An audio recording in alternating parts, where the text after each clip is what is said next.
ఏంట్రా నాన్న? ఏమిటండి, ఏం చేస్తున్నారు? డబ్బాలన్నీ పేర్చుకుని. బాబుగా లెక్క టాలీ కావటం లేదు మా. పాత డబ్బాలు కొత్త డబ్బాలు అన్ని కలిపి ఒకే చోట పెట్టావు. వాడు ఎన్ని తాగాడో తెలిసి రావటం లేదు. ఏం బుద్ధండి, నీకు ఏది లెక్క చూసుకోవాలన్న ఇంగితమే లేకుండా పోతుంది. లెక్క తెగటం లేదు మా. నీకేమో కోపం, ఒక పక్క లెక్క తెక్క, నాకేమో చిరాకు. ట్రిపుల్ యాంటిజన్ అంటావు, పోలియో డ్రాప్స్ అంటావు, ఆఫీసుకు ఫోన్ చేసి కుర్రాడికి విరోచనాలు అంటావు, జ్వరం అంటావు. నోట్లు గాలికి ఎగిరిపోతున్నాయి, రాబడికి మించిన ఖర్చు అవుతోంది. ఆ ఇంట్లో మనం కలిసి ఉన్నప్పుడు నెలకి 800 ఇచ్చావన్నా, ఇప్పుడు 1500 అయినా ఇవ్వడానికి సిద్ధంగా ఉన్నాను. ఈ బాదరాబందీ అంతా తప్పిపోతే చాలు భగవంతుడాన్ని దండం పెట్టుకుంటున్నాను. ఇవన్నీ ఉంటాయని తెలుసుంటే ఇలా ఇంటి మంచి గీత గీసుండేవారు కాదు కదండి.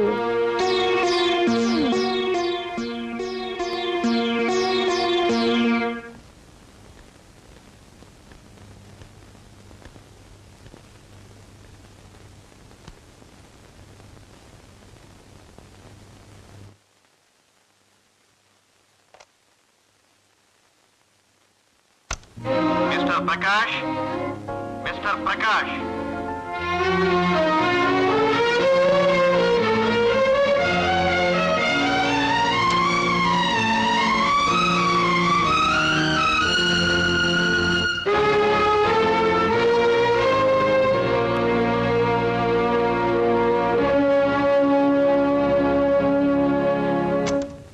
మిస్టర్ ప్రకాష్, నా మాట నేను నిలబెట్టుకుంటున్నాను. మీ బాకీ వడ్డీతో సహా చెల్లిస్తున్నాను. మరి మీ మాట మీరెప్పుడు నిలబెట్టుకుంటారు సార్? ఇల్లు ఖాళీ చేసి ఎప్పుడు దయచేస్తారు?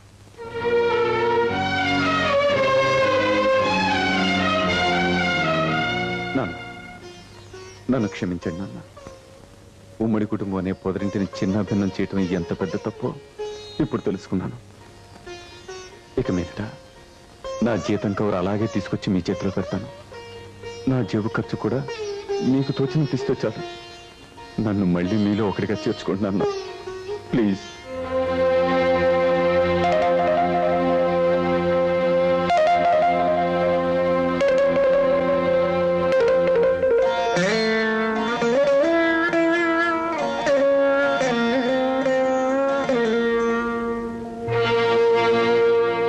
రాఘవా, ఈ సాయంకాలంలోగా వాళ్ళు ఇల్లు ఖాళీ చేస్తారు. వాళ్ళకి సంబంధించినవేవి ఇక్కడ వదిలిపెట్టక్కర్లేదు, నాకు సంబంధించినవేవి ఎత్తుకుపోవడానికి వీల్లేదు. ఆ పూచి నీది. నేను పక్క వీధి శివాలయంలో ఉంటాను. వాళ్ళు ఇల్లు ఖాళీ చేశాక ఓ బస్తాడు వాషింగ్ పౌడర్తో ఇల్లు కడిగించి మరీ నాకు కబురు పెట్టు.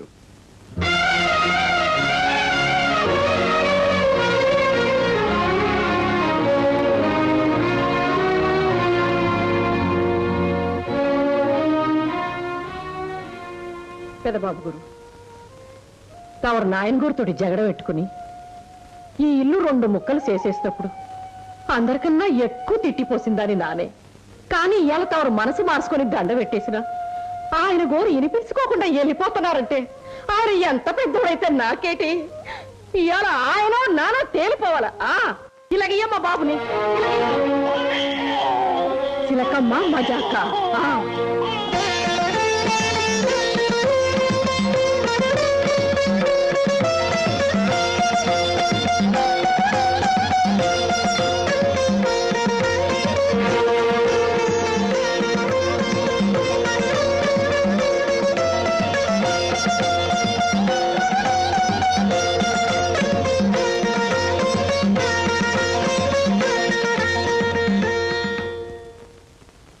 మీ మాట ప్రకారమే వాళ్ళు ఈ రోజు ఇల్లు ఖాళీ చేసేస్తారు బాబు. వాళ్ళకి చెందినవేవి వాళ్ళు ఒగ్గీయడం లేదు, మీకు చెందినవేవి వాళ్ళు అట్టుకుపోవడం లేదు. కానీ ఇది ఎవరికి చెందింది బాబు? వాళ్ళకి పుట్టాడు కాబట్టి వాళ్ళకి సొంతమా? మీ కుటుంబంలో పుట్టాడు కాబట్టి మీకు సొంతమా? ప్రపంచకంలో మనవడనేవాడు తాత గుండెల మీద తంతాడు. కానీ తవరు మా ఇసిత్తమైన తాతగారు కదా, అందుకని తవరే మనవడి గుండెల మీద తంతన్నారు. కొరిబెట్టే కొడుకు వద్దంటున్నారు. మీ పిండ ఉడకదు. నేటి దివిటి అట్టుకొచ్చే మనవణ్ణి కూడా వద్దంటే నరకానికెళ్లే దారి కూడా కనిపించదు సరిగదా? సింత చెట్టుకి మునగ చెట్టుకి యాలబడి దయ్యమై తిరక్క తప్పదు. ఆలోచించుకోండి. పగ సాధించే వయసు 25, పాపం పూరీలే అనుకునే వయసు 60. మీకు 25 ఏళ్ళ 60 ఏళ్ళ? ఈ పిల్లని ఒక చూసి చెప్పండి.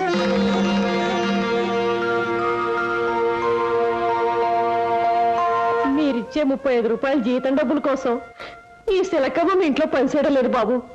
చిన్నప్పటి నుంచి మీ ఇల్లు ఈ కొస నుండి ఆ కొస దాకా ఓడవటమే అలవాటు, కానీ సగం దాకా వచ్చి సీపుడు దులపడం నాకు చేత కాదు బాబు.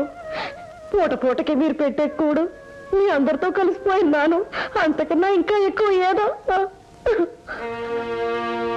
చూడండి, ఈ భారాన్ని ఇక్కడ ఒగ్గేసి వెళ్తున్నాను.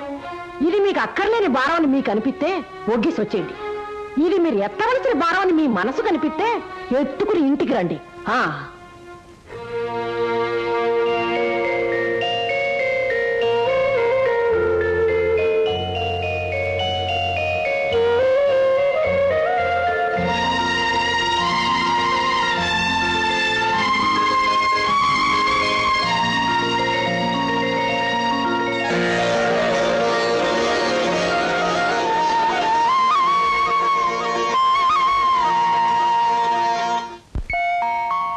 చిట్టి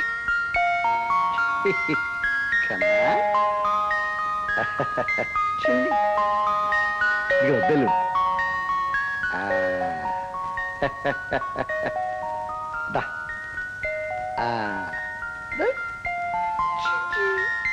నీ పేరేంట్రా తాత? ఇదిగో బెలూన్.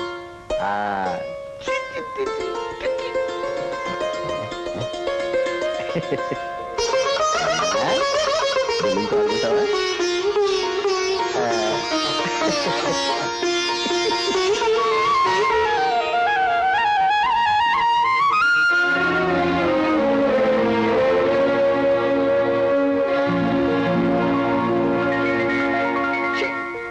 పెదబాబు గారు అలా నిలబడిపోనారటి.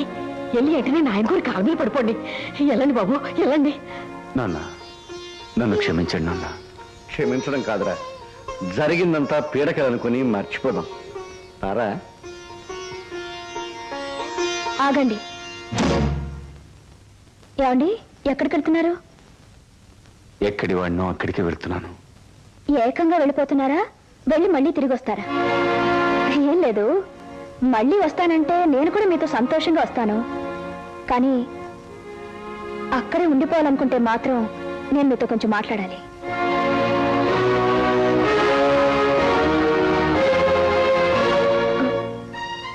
చూడండి, డబ్బు కారణంగానే కదా మీరు అక్కడి నుంచి వెళ్ళిపోయి వచ్చేశారు. ఆ డబ్బు సమస్య మనకిప్పటికీ అలాగే ఉంది. ఇలాంటప్పుడు మళ్ళీ మీరు అక్కడ చేరితే మీ మర్యాద దక్కుతుందా? అత్తయ్య మావయ్య మీకన్నా పెద్దవాళ్ళు, మిమ్మల్ని అనే అధికారం వాళ్ళకుంది. కానీ అక్కడ మీ తమ్ముళ్ళు ఉన్నారు, ఇంటి కోడలుంది. వాళ్ళు ఏమైనా మిమ్మల్ని అంటే మాత్రం నేను సహించలేనండి.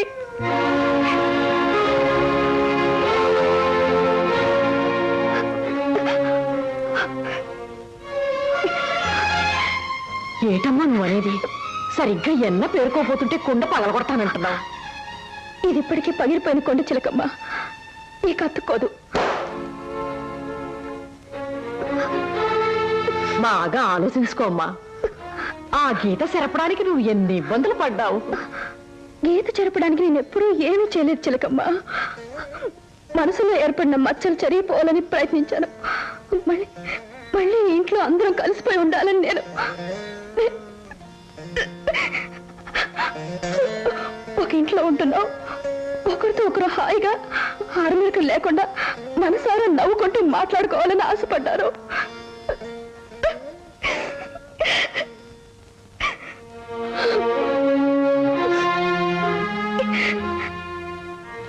ఉమా, నువ్వు చాలా తెలివైందని అనుకున్నానమ్మా. నేను తెలివైందన్నా? అయ్యో అత్తయ్య, నేను తెలివైందాన్ని అయితే మీరు చెప్పండి, నేనేం తప్పు చేశాను? ఆయన చేసిన తప్పుకి నా మీద కక్ష కట్టారా మీరందరూ? బిడ్డను కని మొట్టమొదటిసారిగా ఇంటి గుమ్మం దగ్గర నిలబడ్డప్పుడు ఆ బిడ్డకు దిష్టి తీయడానికి కూడా దిక్కు లేకుండా పోయింది.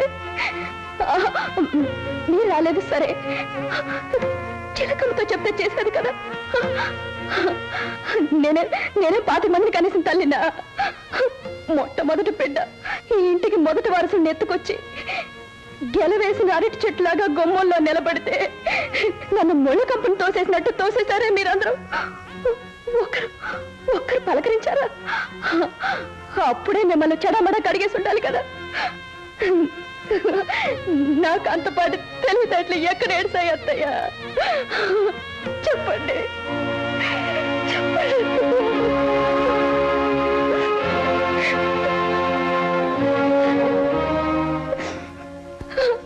వదినా, ఎవరు?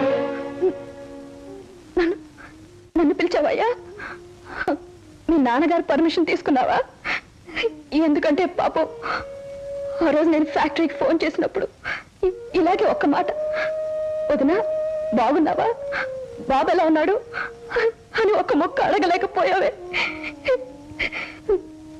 నువ్వు కూడా నన్ను దగా చేసావు కదయ్యా.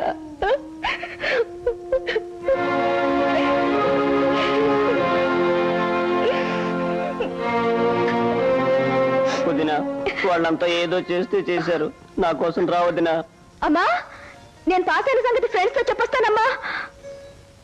గుమ్మంలో నా ఎదురుగా నిలబడి కాలి కబురు చెప్పి పరిగెత్తవే, నువ్వేం తక్కువ తిన్నావా?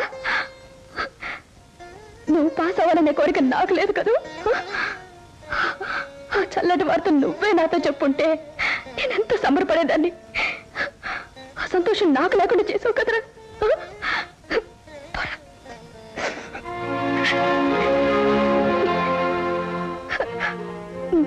ప్రమాణ పూర్తిగా చెప్తున్నాను, నేనెవరిని దెప్పి పొడుస్తున్నాను అనుకోకండి.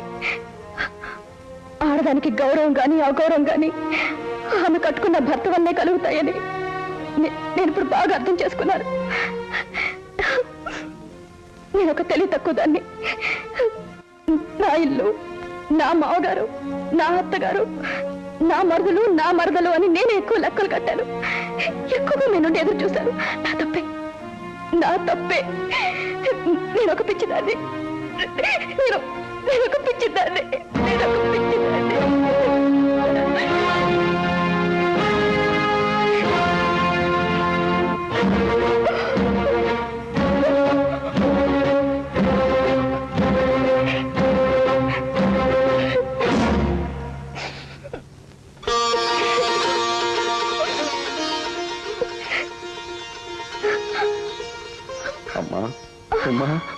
అరే మాగారా, మొదటిసారి కొడుకింటికి వస్తున్నారు. మీకోసం చక్కెర పొంగల్ చేసి పెట్టినా మాగారు. చుట్టంగా రండి, చుట్టంగా ఎప్పుడు ఉండండి, కానీ సొంతం అనుకోని అవమాన పాలు కావద్దు మావగారు. ఈ ప్రపంచంలో ఎవరికి ఏది సొంతం కాదు మావగారు. ఉమ్మడి కుటుంబం అనేది రకరకాల పువ్వులతో కట్టిన దండ లాంటిది. దేనికది విడదీసి పువ్వులు నలిపి పారేశాం. ఇప్పుడు తిరిగి దండ కట్టాలనుకోవడం తెలివి తక్కువతనం. చేతులారా పగలగొట్టిన అమృత కలశాన్ని మళ్ళీ కలపడం జరిగే పనేనా? విడిగానే ఉందాం, కానీ విడిపోకుండా ఉందాం. పండుగ నాడు పబ్బం నాడు కలిసి బాగున్నావా అంటే బాగున్నావా అని మనస్ఫూర్తిగా పలకరించి నవ్వుకుంటూ బ్రతుకుదాం. ఇదేమిటి కలిసి ఉంటే కలదు సుఖం అనే భారతదేశంలో పుట్టిన ఆడది ఇలా ఇల్లు ముక్కలు చేయమంటోందని ఆశ్చర్యపోకండి. కలిసి ఉండి రోజుకి 1000 సార్లు విడిపోవడం కన్నా విడిపోయి మనసులు కలిసి ఉండటం చాలా హాయ్. అమ్మా, ఇదేనా నీ ఆఖరి నిర్ణయం? మన యావత్ దేశమే ఇలా ముక్కలు ముక్కలుగా విడిపోయి ఒక్కడిగా కలిసిన దేశం కదా మావగారు. ఏకత్వంలో భిన్నత్వం, భిన్నత్వంలో ఏకత్వం మన తత్వానికి చాలా ఆరోగ్యకరమైన పద్ధతి అదే. కలిసి ఉంటే లేదు సుఖం. ఇప్పుడేదో సరదాగా ఉన్నామని కలిసిపోయి రేపొద్దున ఒకరికొకరు తిట్టుకోవడం ప్రారంభిస్తే తట్టుకునే శక్తి నా మనసుకు లేదు, నా శరీరానికి అంతకన్నా లేదు. కానీ వారానికి ఒక రోజు ప్రతి ఆదివారం బాబుని తీసుకుని నేను మా వారు మీ ఇంటికి వస్తాం. 6 రోజుల పాటు మిమ్మల్ని చూడకుండా గడిపిన దిగులంతా ఆ రోజు తీర్చుకుంటాం. అత్తగారి చేతి వంట కడుపారా తిని మా ఇంటికి వెళ్తాం. ఏమండి, అలాగేనా? నెలకి 4 రోజులు మన ఇంట్లో తిండి ఖర్చు మిగులుతుంది కదండి.